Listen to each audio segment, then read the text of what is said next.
téléspectateur yu ITV ñu leen di nuyu di leen ziar am mbégte dellu si tey jii ñu am mbégte dalal Abdoulaye Dieng nekk coordonnateur SAES bu campus bu Ndakaaru campus de Dakar tey mooy suñu gan si émission Kennu Askan Wi ñu fas yéene waxtaanee lépp lu jëm ci wàllum enseignement supérieur ndax gis nañ SAES dafa décréter 48 de grève lan moo ko waral loolu yëpp Abdoulaye Dieng dina ko yaatal ci biir émission bi di ko gën baax di ko sant si réactivité am na Abdoulaye Dieng bañ ko woowee ngir mu ñëw si émission bi dafa nekkoon si assemblée générale mais mu bàyyi lépp lu muy def ngir teew si émission bi loolu ñu ko si gën baax di ko sant maa lay dala jàmm ci plateau Kennu Askan Wi fii si ITV. di la gërëm di la sant. ñu invité pour ñu wax si problème enseignement supérieur. oui ñu ngi aussi nuyu sa téléspectateurs yi. dañu wax ne ñu ngi fii toog tey jii nii pour tontu. très bien lépp li nga xam ne war naa mën a jëli kanam enseignement supérieur. encore une fois jërëjëf si sa disponibilité ndax c'était pas évident. dëgg mais honoré nga rendez-vous bi loolu am na solo mbokk téléspectateurs yi si kanam tuuti mën ngeen participer si émission bi soo ñu wootee si 77 913 59 59 77 913 59 59 alors Abdoulaye Dieng SAES gis nañ démb moom vraiment ngeen di yëngal décrété 48 heures de grève SAES Dakar Ziguinchor Saint-Louis yéen daal ngeen am assemblée générale ku si nekk toog fi nga toog ni da ngeen dem grève lu tax. waaw comme ni nga ko waxee démb je pense que c'est une journée. oui boo xam ne dina tàpp si xel yi. parce que soo xoolee fi ñuy sant université yëpp. oui ku nekk da nga daje. waxtaan ak say camarades. wax leen lu ñuy ñaxtu parce que SAES syndicat la boo xam ne dafa structuré. xam dañu am benn kuréel boo xam ne bi ñu woowee bureau national. moom mooy waxtaan ak nguur gi. nguur gi nag dañ leen joxoon un préavis de grève. mais si préavis bi dafa amoon ñuy waxtaan li ñuy wax plateforme revendicative. maanaam ay ñaxtu. donc boobu ba léegi ñu gis ne li ñu waxante woon nag yëpp ak ñoom ñaxtu yi ñu posé woon ba léegi kenn mënu ba léegi saafarañ ko te ñaar moo si gën a important. benn bi mooy ce qu'on appelle les textes de gouvernance soo xoolee UCAD bosam le conseil des ministres da ko adopté mais ba léegi président signé ko yeneen universités yi moom ba léegi seen texte kenn adopté ko en conseil des ministres ba di wax sax ay waxu signé beneen bi mooy infrastructure yi les infrastructures universitaires voilà infrastructure universitaires yi gis nañ ne chantier yi ba léegi pare ko coow yi bëri na de. coow yi bëri na trop Sine Saloum ak. voilà Sine Saloum UAM même UCAD waaw UCAD am na ay facultés yoo xam ne ba léegi dañ démarré woon seen chantier ba léegi pare ko loolu nag moo gën a motiver pour ñu dem en mouvement de grève waaw. alors 48 heures ngeen décrété muy démb ak tey. kon suba jàng dana am. incha allah rabbi. loolu la moo si nar a topp. waaw li dañuy toog déglu rek déglu nguur gi ba xam ban taxawaay la ñuy am maintenant bu fekkee ne saafara nañ mbir bi. xëy na woon maintenant suñu saafara woon nag kuréel bi ma la wax muy national moom dina jël ay matuwaayam yëpp pour li am war a am rek. alors mais moment bi ngeen choisir ngir yëngu-yëngal moment bi ngeen choisir ngir dem grève est-ce que contexte yi moo tax wala lu ñu jëm ci wàllum élection locale yi wala yéen lijjanti wala loolu dafa tombé rek. non ñun man li nga may wax sax man daf ma xaw a bett parce que ñun newuñu si loolu. parce que soo xoolee. mais nag enseignants yi aussi ñu ngi si politique bi professeurs yi ñu ngi si politique boobu bëpp soo xoolee mat na ay mois mun naa wala ay at mat na at kenn déggul SAES yëngu parce que soo xoolee ba feebar bi ñëwee ba léegi jàngoro corona bu mu amee ba léegi SAES dafa jëloon ñaxtu yi teg ko si suuf au contraire SAES lu mu def dafa ànd ak nguur gi ànd ak autorité yi di réfléchir sur le plan scientifique nu ñuy def ba xeex feebar bu mu jógee fii donc je pense que nous avons participé largement et longuement à des concertations. te SAES mu ngi jouer rôle parce que ce n'est pas uniquement un syndicat de revendication c'est un syndicat de réflexion day réfléchir di accompagner nguur gi aussi si ay prise de solution mais boobu ba léegi nag je pense que aujourd'hui parce que texte yi dafa am importance parce que texte yi bu ñu fàtte ne dafa am fu mu jugee depuis la loi 2015 la loi 4 donc loi 4 2015 am na décret 4 2020 am na tey jii lu ñuy xaar mais chaque université am ay texte am te texte yooyu dafa important parce que mooy tax aujourd'hui université yi taxawaay boo xam ne dinañ liggéey dinañ mën a jël ay décisions yoo xam ne yu légal la parce que soo xoolee université par exemple su ma jëlee université Cheikh Anta Diop Dakar ba léegi ñu ngi fonctionner ak l'assemblée de l'université alors que dans la loi on a prévu le conseil d'administration ak le conseil académique donc président ñu ngi koy ñaan mu signé suñu texte signé leen seen texte daal. su ko defee ngeen mën dérouler. alors daañu ñëwaat ci kanam tuuti ci wàllum fonctionnement wu université ñoom seen damay taxaw tuuti ñëw si wàllum fisc. gis nañ fan yi ñu bloqué compte UGB waa direction générale des impôts et domaines def lu ni mel yéen ngeen génn surtout section SAES bu Saint-Louis génn ñaaw lu ni mel. alors syndicat bi nga xamante ni mooy syndicat autonome des agents des impôts et des domaines dañu génne communiqué aussi di préciser que ni mbir mi yoon moo ko lal te UGB dañu war a fay. alors yaa ngi campus Dakar yaa ngi suivre de très près ce qui se passe aussi à Saint-Louis ce qui se passe à l'UGB. alors mbir mi lan moo xew exactement ba ñu bloqué compte université Gaston Berger de Saint-Louis Abdoulaye Dieng. alors nous sommes solidaires à nos camarades de Saint-Louis. de l'UGB oui. de l'UGB nous sommes solidaires et nous ñëpp ñoo bokk benn kuréel muy bureau national ak secrétariat national. xam nga nit ñi wax lu nekk. le SAES n'a jamais dit que les universités ne doivent pas payer des impôts. SAES mosul wax loolu. fu mu ko bind fi ñu ko wax SAES mosu ko wax. le SAES a toujours réclamé ce qu'on appelle un budget de vérité. un budget de vérité. budget de vérité mooy. oui. li ñu permettre université bi dox lu mu soxla ci koppar ñu jox ko. mais lu am ba léegi. moo tax université yi du ñu jug di amel. déet exactement. loolu xam nga problème bi mooy que. nit ñi li ñu dégg li nit ñi wax ak li am sur le terrain c'est deux choses différentes. le SAES a toujours réclamé un budget de vérité te li waa ji def Saint-Louis man bëgguma si xuus trop parce que Saint-Louis am na porte-parole am. wax nañ si liñ si war a wax yëpp. ñëpp dégg nañ ko mais lu tax nga naan lu waa ji def ndax ñoom waa impôt yi demee dañ jàpp ni mbir mi li waa SAES bu Saint-Louis wax ni ki nga xamante ne moo amee affaire compte beeg yooyu moom la nee na affaire bi ça n'a rien à voir fisc la gars yi war a fay du ñu war a fay. li Saint-Louis wax loolu laa wax. maanaam yow li Saint-Louis wax. li Saint-Louis wax loolu laa wax. te yow loolu nga jàpp du ma commenter. je ne commenterai pas. oui. je ne commenterai pas le discours de ce syndicat là. lu tax mais syndicat la comme yéen ni ngeen nekkee syndicat. je ne commenterai pas ndax SAES syndicat la te aussi syndicat autonome des agents des impôts. am nañu kuréel yoo xam ne dinañ ci waxtaan man du ma commenter le discours de ce syndicat. du ma si commenter. lu tax doo Abdoulaye Dieng bëggoo si commenter. du ma si commenter on est le SAES le syndicat autonome de l'enseignement supérieur. oui du ma commenter si loolu.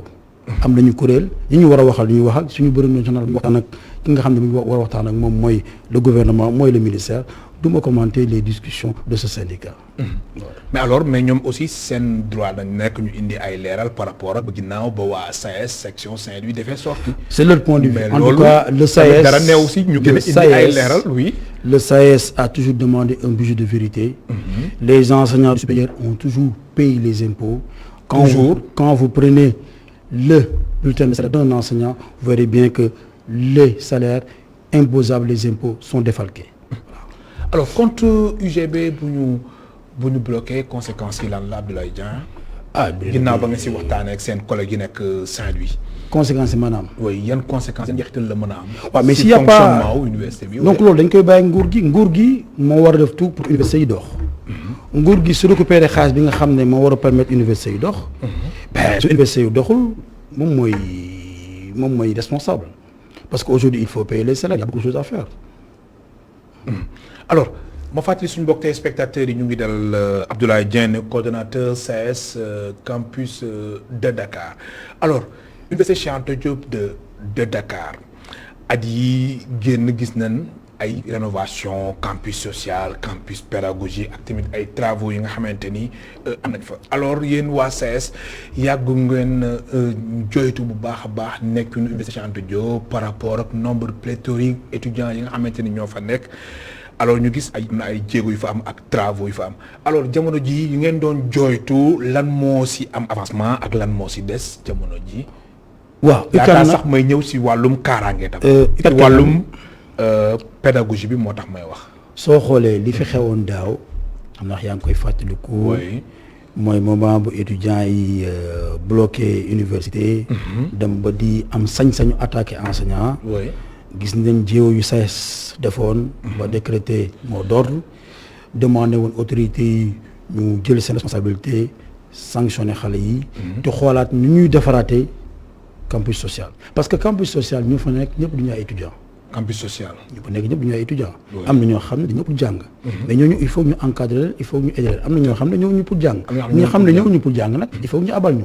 très bien waaw moo tax nag. oui doguma la mais innovation yu fa am jamono ji nga xamante ni Université Cheikh Anta Diop de Dakar ku fay dugg da ngay am carte d'accès. même visiteur bi. dañuy jël carte d'identité jox ko badge. dëgg la bi moom mooy tax mu mën dugg université. même couloir de la mort soo fay jaar da nga fiy gis benn dispositif. sécuritaire bu fa am solo bu fa nekk muy porte bu nekk muy petite porte loo xamante ne constaté nañ ko ci biir Université Cheikh Anta Diop de Dakar loolu quand même ba tey da nga jàpp ni. kaaraange bi si biir dafa des maanaam ñu ngi def ay jéego mais filtre bi des na. loolu c'était le combat de la coordination. SAES Campus Dakar ñoo ko defoon suñu plateforme revendicative. très bien et puis ça date pas d'aujourd'hui. oui c'est de l'ancien recteur. effectivement. dañ ñoon xool parce que université da nga daan toog supposons nga jékki-jékki gis benn romb. c'était vraiment la pagaille. di divaguer. nu mu ko neexee donc on fait beaucoup de choses. c'est pour cela que ñu demandé woon pour ñu jéem a xool nu ñuy sécuriser l'espace universitaire. et aujourd'hui je pense qu'ils ont commencé à l'appliquer. il y a des failles. am na ay failles mais failles yooyu ñun dinañ toog waxtaan nag am na ay failles dinañ toog waxtaan nag parce que tey jii nii par exemple am na enseignants yoo xam ne ñu ngi dëkk biir université di jàngale am nañ fa ay doom am nañ fa njaboot daal am nañ fa njaboot sa njaboot suñu génnee bëgg dugg université xam nga day xaw a compliqué suñu fekkee ne xam nga ñoo amuñu carte professionnelle voilà loolu donc am na ay failles yu ndaw yoo xam ne ñu ngi si waxtaan ak l'autorité pour jéem a xool nuñ koy régler pas plus tard que ce matin rek am na benn enseignante bu ma interpellé sur le fait que son mari ne puisse pas accéder parce que yow carte professionnelle la mais yooyu parce que université dafa xaw a compliqué parce que am na ay logements yoo xam ne si biir université la nekk donc yooyu dañ ciy taxaw ñu ngi siy liggéey pour jëm ko. mais loolu est-ce que waa COUD sont des œuvres universitaires de Dakar si njiitul Maguette Sène wala su waxtaan ak yéen ba pare laata ñuy jël décision yooyu ndax yow li ngay wax nii dafa am solo. waaw université si biir am na ñu fa dëkk oui. COUD amoon nañ ci benn problème parce que ñun tax ñun ak ñoom jotoo woon. oui effectivement benn moment. ñu jékki-jékki rek. jël seen ay décision waaw loolu nag xam nga ñoom. COUD ñu ngi wax toujours ñoom dañ ñàkk ñoom.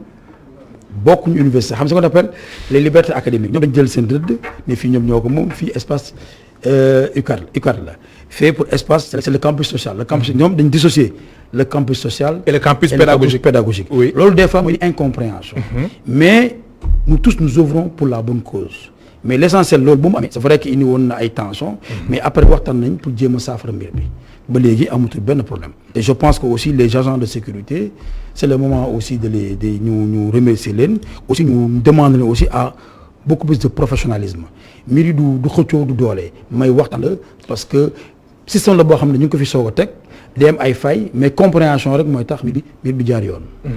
am na si jamono yi si gannaaw bi nga xamante ni violence bi dafa takkarnaase woon ci Université Cheikh Anta Diop de Dakar paaka yeeg jaas yeeg yooyu SAES tamit yéen comme li nga wax léegi nii yéen ak waa COUD bokk leen woon gis-gis jëm ci wàllum fermeture campus social mais campus social nu mu tëddee ak kaaraange gi fa am jàpp nga ni yéen waa SAES est-ce que am na loo leen teg si table bi ni suñ ko defee kaaraange dina gën a am ci biir université nga baal ma jël téléspectateur bu njëkk bu nekk si lii bi ndax ñoom si lañ bokk. allo kooku dem na du ñàkk mu woote waat si 77 913 59 59 alors Abdoulaye Dieng oui. waaw xam nga SAES proposition yi ngay wax comme li ma la ko waxee ba étudiants yi créer problème parce que le SAES n'a jamais dit le SAES ne rentre pas dans les décisions des instances pédagogiques. oui am na décision yoo xam ne instances yi ñoo koy jël. instance université muy concertation moo jëloon décision tëj campus social. oui kooku c'est pas une décision du SAES. exact donc ñu commenter décision instance. mais ñun xalaat nañu wax lañ suñu xalaat ñu war a def ba mën a vraiment. oui. espace étudiants yi ñu ngi koy mën a pacifier. nga baal ma rek. allo am na ku nekk si ligne bi allo. allo ñu jël suñu téléspectateur bu njëkk bu nekk si ligne bi allo allo. allo. bismillah ñu lay dégg kilifa gi baal ñu nga wàññi son wu télé bi allo kooku dem na du ñàkk mu woote waat Abdoulaye Dieng yaa ngi woon jëm ci wàllum pacification bu espace universitaire rawatina campus social. soo xoolee ay mois yu néew UCAD dañ taxoon benn commission boo xam ne da doon réfléchir sur l'origine des violences et puis faire des propositions allant dans le sens d'éradiquer totalement les violences. commission boobu man bokkoon naa si. allo. allo oui asalaamaaleykum. waaleykum salaam kilifa gi fa nga ñu woowee allo. waaw ñoo lay woowee actuellement fii si UCAD. si UCAD da nga jàpp télé wala. waaw non jàpp ma télé de maa ngi dégloo ci téléphone bi. waaw non bul déglu si téléphone mën nga wax directement waxal directement rek ñu lay déglu bisimilah. waaw ok ñoo ngi rafetlu émission bu baax a baax. jërëjëf. waaw di lor ñun ay étudiants médecine lañ de médecine. waaye de pharmacie et d'odontologie. waaw faculté de médecine odontologie. waaye. waaw ñun c'est juste que ñun des fois dañuy am problème quoi suñu demee stage. xam nga état bi dañoo war a état bi dafa war a gëstu état bi ñun dañoo war a gëstu bu baax a baax a baax. parce que ñun dañuy dem hôpital di def stage même rémunération yi sax duñ ko am quoi. xam nga loolu dafa métti quoi te étudiant médecine xam nga yaa ma gën a xam nga étudiant médecine dafa métti. oui ban année nga nekk 12 ans de xam nga koy def galère dafa métti quoi. ban année nga nekk. non ñu ngi 5e année quoi master. ok. waaw dafa métti quoi état bi gën nañu gëstu bu baax a baax quoi. incha allah. jërëjëf ok ñoo ngi rafetlu émission bu baax a baax jërë ngeen jëf. merci beaucoup di ko gërëm bu baax di ko sant mu nekk étudiant ci FMPO du faculté de médecine de pharmacie et d'odontologie nekk ci université Cheikh Anta Diop de Dakar. alors laataa sax ñuy ñëwaat ci violence yi nga baal rek suñu téléspectateur bi aussi lu mu wax am na solo jëm ci wàllum encadrement yeeg étudiants yi xamante ni ñoo nekk ci université bi. waaw yooyu dañ koy bàyyi xam nga étudiants yi am nañ kuréel. oui dañ leen bàyyi ñu waxtaan seen kuréel yi. ñoom je pense que ñoom xam nañ fi ñu war a mën a jaar. pour régler seen problème je pense que loolu moom. très bien dañu bàyyi rek ak seen kuréel li ñu jóg ñu waxtaan ak gouvernement pour mën a régler seen problème. très bien am na keneen ku nekk ci ligne bi allo. kooku dem na yaa ngi woon ci violence waaw ci violence bi parce que loolu ba mu amee. ñun SAES def nañ ay réflexion te soo xoolee sax comme li ma la wax am na benn kuréel bu ñu tegoon UCAD kuréel boobu luñ ko lan moo nekkoon liggéeyam mu réfléchir d'abord mu xool lan moo indi violence UCAD ak def ay propositions c'est dans ce sens même qu'on avait réfléchi pour essayer de voir est-ce que duñ xoolaat amicales yi quoi. et puis les représentations des amicales kan moo war représenter les étudiants. Ça c'est important. Oui. Et le SAES dans ça avait fait des propositions parce que aussi étudiants yi du ku nekk moo war a tëb rek bëgg nekk représentant. donc yooyu yëpp le SAES avait proposé des critères d'excellence pour le choix des représentants des étudiants au niveau des instances. mais am na loo xam ne du suñu pàcc parce que pàcc étudiant yi la parce que étudiants yi association moom loi moo ko tëral étudiants yi am nañ droit mbooloo nekk benn. créer seen association di décider loolu moom duñ ci dugg mais à l'UCAD on avait mis une commission mu ngi liggéey ba léegi ñu ngi réfléchir te étudiants yi sax bañ demee assemblée université wax nañu fa wax nañ seen avis te loolu ñu ngi leen si boole ñu ngi waxtaan jéem a xool daal naka la ñu war a mën a def pour vraiment violence bañ am ci université en tout cas ce qui est sûr te loolu taxaw nañ si mooy képp ku def loo war a def ñu identifier la loolu moo tax sax xoolee travaux yu bëri c'est le travail yu bëri c'est pour combattre la violence le fait que ñu sécuriser di xool di filtrer entrée yi def ay caméras de surveillance loolu yëpp c'est pour identifier les fautes su ñu identifier automatiquement ñu yóbbu leen conseil de discipline mais les étudiants sont très conscients ça il faut le dire hein ils sont vraiment très conscients te ñoom tamit wax dëgg fa yàlla ñu ngi taxaw boo xam ne pour que violence bi bañ a amati UCAD parce que ñoom dañ koy condamner. très bien ndax li amoon daaw indi woon coow bu rëy ci biir université mooy étudiant bi nga xamante ni foqati micro jàngalekat bi loolu moom waratul am université. non loolu yaakaar naa ne wees nañ ko sax. xalaatoo ko sax moo amati université. c'est fini loolu moom c'est terminé loolu moom je pense que mu ngi suñu ginnaaw. am na moo tax it le syndicat la coordination SAES Campus de Dakar était resté très ferme sur sa position loolu moom c'est totalement il faut ñu éradiquer au niveau des universités étudiant bi doon wala bi xëcc micro loolu moom c'est fini ce terme. Très bien. am nañ yaakaar boobu mais nag xam ñu li xaw ëllëg mais xam naa ne dinañ disposition yoo xam ne yooyu dootu amati. Très bien Abdoulaye Dieng ma fàttali leen ni suñu mbokk téléspectateurs yi Abdoulaye Dieng coordonnateur SAES campus de Dakar moo nekk tey suñu gan si émission Kennu Askan Wi. alors Abdoulaye Dieng yéen waa SAES dem si seen assemblée générale bi ngeen def si université yi nekk si réew mi yëpp rawatina Dakar Ziguinchor Saint-Louis ngeen ni gouvernement bi dafa nekk si dilatoire bu doy waar lu tax. bon xam nga bon man sama assemblée la man wax bi ma tenir. donc mes autres collègues ont tenu chacun des assemblées. ku nekk ak fi nga fëlee daal. ku nekk wax nga la metti. je donne l'exemple de Ziguinchor qui a parlé. du dilatoire sur l'argent que l'État lui doit. Ziguinchor la même chose mais ñun en ce qui concerne à l'UCAD. ce qui nous intéresse le plus. non on avait bon on va dire c'est les textes suñu textes yi ñu signé ko suñu infrastructure yi. ñu achevé ko te loolu soo xoolee infrastructure ñëpp la concerné. soo waxee texte ñëpp la concerné. beneen bi mooy la mise en place du conseil académique et du conseil d'administration. parce que le décret a été déjà signé. donc on peut plus continuer à fonctionner sur l'ancien système. donc dañu bëgg carrément ñu jàll sur le nouveau système. très bien allô am na keneen ku nekk ci ligne bi allô. bismillah allô. baal ñu nga wàññi son télé bi kooku dem na alors ngeen bëgg jóge ci ancien système dem ci système bu bees alors système bu bees bi nga xamante ni yéen a ngi koy xaar loolu yan changement yan innovation la mën a jur maanaam lan la mën a indi lu nga xamante ni amul woon. non il y a des changements majeurs maintenant on ne parle plus d'assemblée d'université. l'assemblée d'université soo xoolee recteur moo ko doon présider. maintenant c'est des conseils d'administration et le conseil d'administration est présidé par un externe un professionnel. donc il y a ce qu'on appelle le conseil académique maintenant le conseil académique soo xoolee c'est l'image maintenant de l'assemblée d'université boobu recteur moo koy jiite. soo xoolee sax maintenant aussi il y a l'élection des recteurs.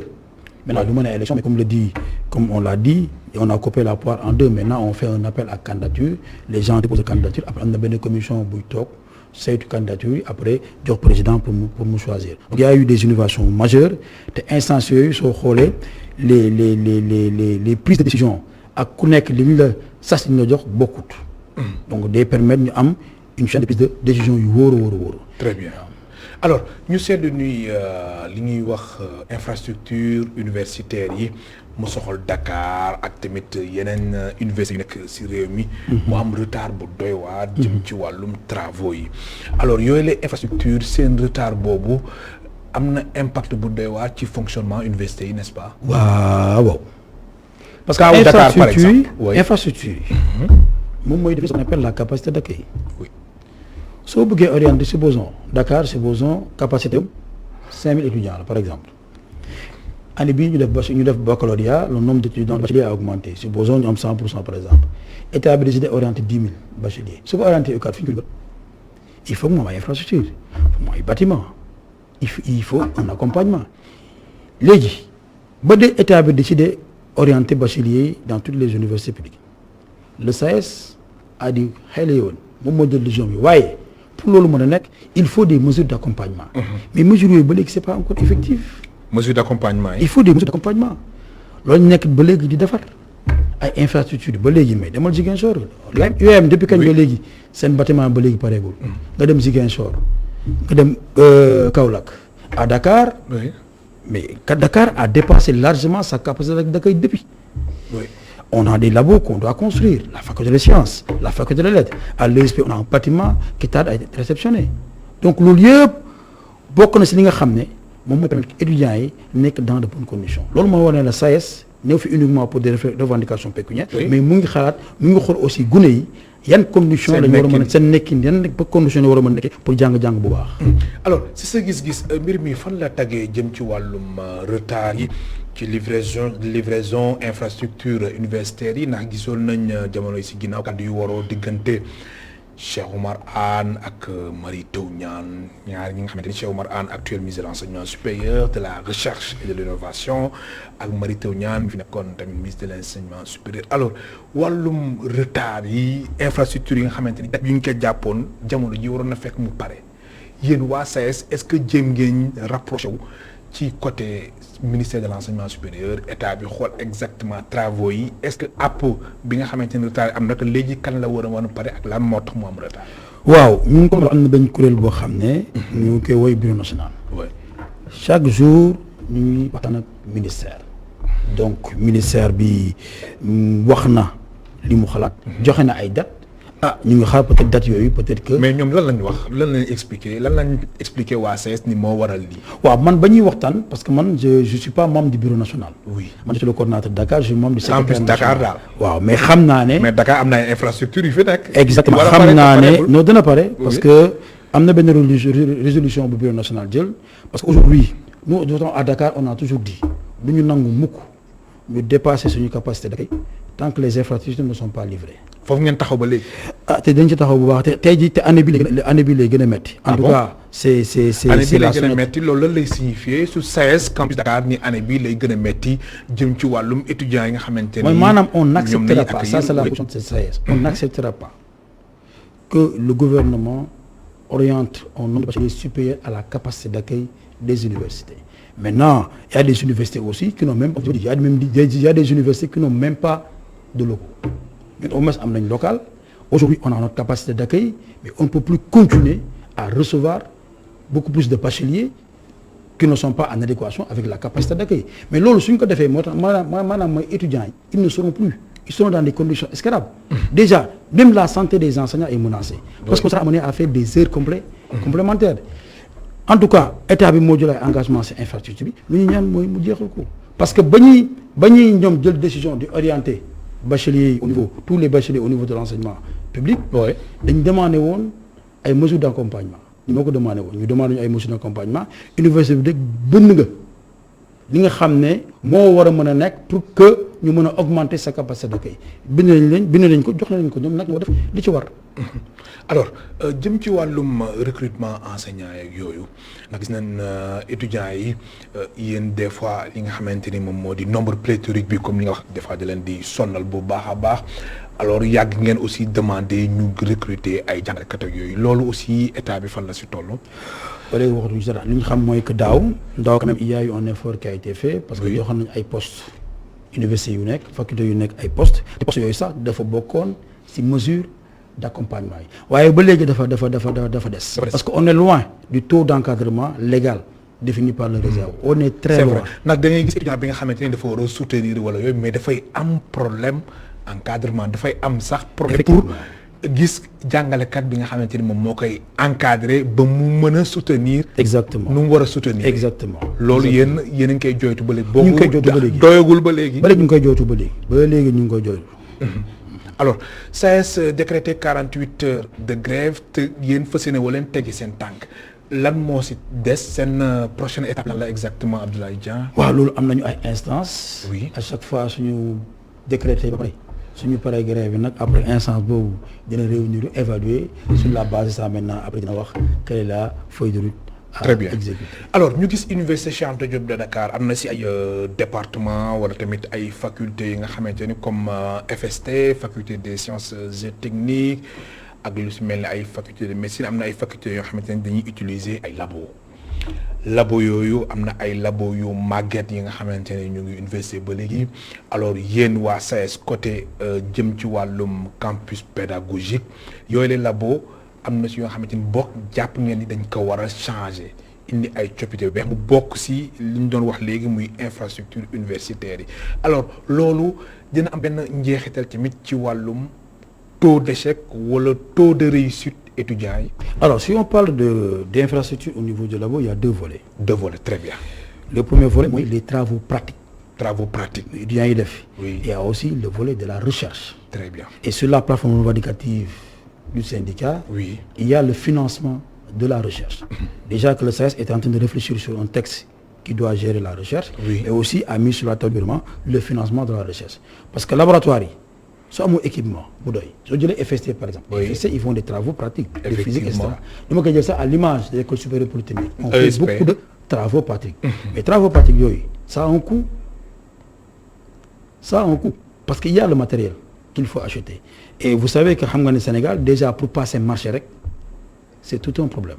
loolu moo tax am na yenn école yoo xam ne pour ñu mën a yokk seen effectif di xaw métti parce que les infrastructures qui s'y ne sont pas là moo tax le SAES se bat bec et ongle pour que état bi vraiment miser sur le maximum sur les infrastructures parce que loolu moo mën a rehausser le niveau des étudiants parce que un étudiant boo xam ne ñu am labo te amuñu matériel s'il ne fait pas la pratique comment on peut faire l'adéquation entre la théorie et la pratique et il y a des facultés qui en ont besoin parce que loolu c'est fondamental pour l'assimilation de l'aspect théorique. te yéen identifier ngeen bu baax faculté yi nga xam ne ñoom ñoo ko yelloo. non mais à l'UCAD il y a beaucoup de facultés qui font des TP hein. Il y a que la faculté de lettres qui ne fait pas de TP.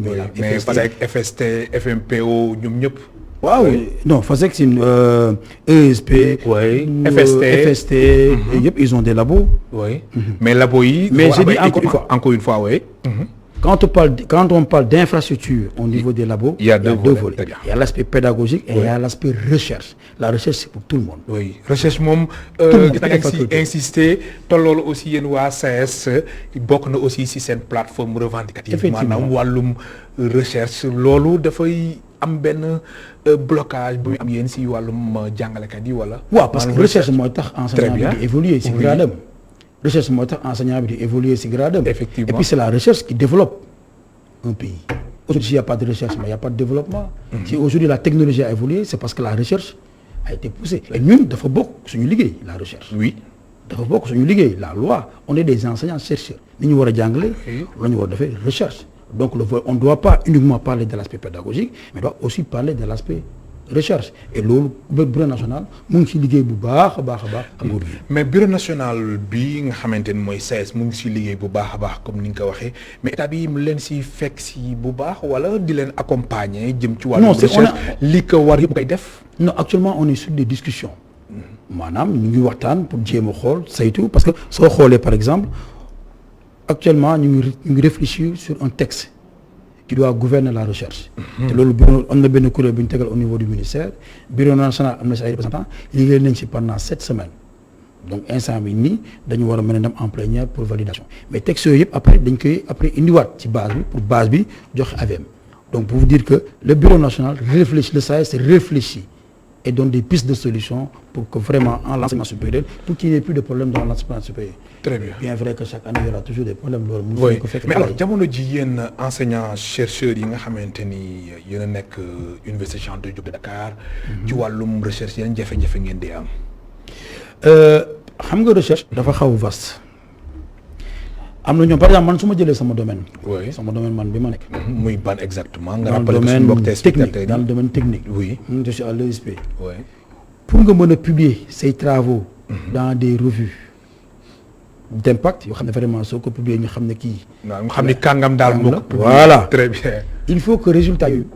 théorique yooyu nga valider ko mais soo ko bëggee valider il faut nga am le matériel nécessaire pour le valider mais matériel bu fekkee ne fii nii amuloo ko tu es obligé nga génn réew mi.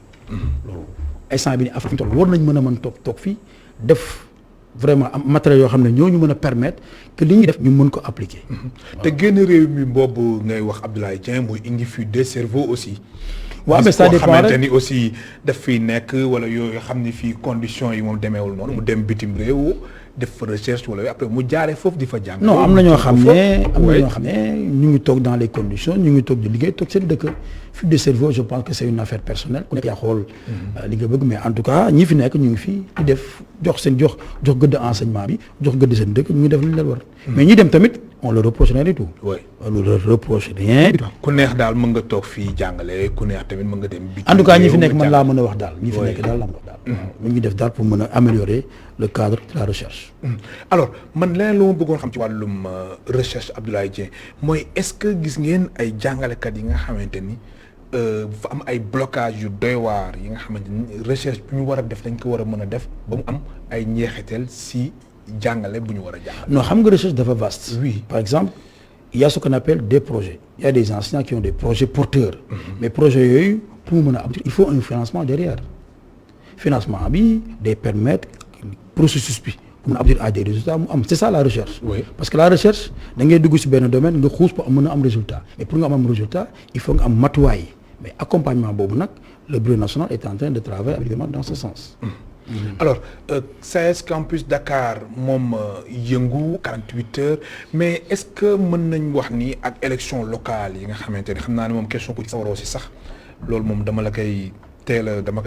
lay araftu Abdoulaye Dieng mais ak élection locale yi nga xamante ni moom nañuy dem janvier 2022 yan matukaay nañu war a mën a jël ba campus yi mën a fonctionner normalement du am benn perturbation. non du ñu ñëw jël ay matuwaay. oui mais quand même yéen waa CS. mais même soo leen jëlul ay matukaay. mooy bàyyi ma tontu ci nga bu ma xuus ma fi xuus. oui. on est un syndicat du supérieur. oui. La politique c'est la politique. Le syndicat est équidistant de la politique. Nous sommes là pour défendre les intérêts matériels et moraux des collègues. Li xew après dans le cadre des élections, ça c'est le gouvernement qui doit quand même répondre à ces questions, mais c'est pas à nous de répondre à ces questions. Mais quand même CS am na benn regard ci wàllum fonctionnement université loolu kenn weranteewu ko mais xam na ni biir université am na ay amicales yu fa nekk am na tamit ay mouvement yoo xamante ni ci wàllum politique ay mouvement des élèves et étudiants libéraux mouvement des élèves et étudiants socialistes mouvement des élèves et étudiants républicains yooyu yëpp am na ak yeneen mouvement am na ci biir université Cheikh Anta Diop de Dakar alors ci biir loolu yëpp est-ce que yéen waa CS yéen a ngi réfléchir bu baax xool yan matukaay nañu war a mën a jël yan stratégie ba du am benn gàkk-gàkk ci njàng mi. loolu laa lay wax politique la.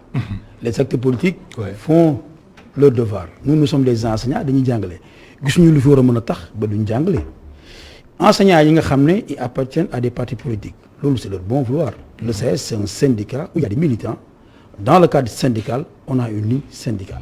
Mais moi je me refuse de parler de la politique. Mais quand même enseignants yi ngay wax ni nga xamante ne dañuy politique ñoom jamono jooju. Mais c'est la liberté d'expression, ça c'est vraiment c'est la liberté. mais jamono jooju seen naataango wala seen étudiants yi du leen mën a gis. déedéet bu wax loolu. déedéet. Ah bon lii lan ngeen fas yéene def. déedéet ku war a jàngale da ngay ñëw jàngale déedéet. Ah bon ça n'a rien à voir. même en période de campagne électorale. ku war a jàngale da ngay jàngale ku war a def sa charge statutaire da nga koy def. Il y a une élection au Sénégal, ça n'a jamais perturbé l'enseignement supérieur. Les enseignants ont toujours fait leur charge statutaire. Ça n'a rien à voir. Très bien.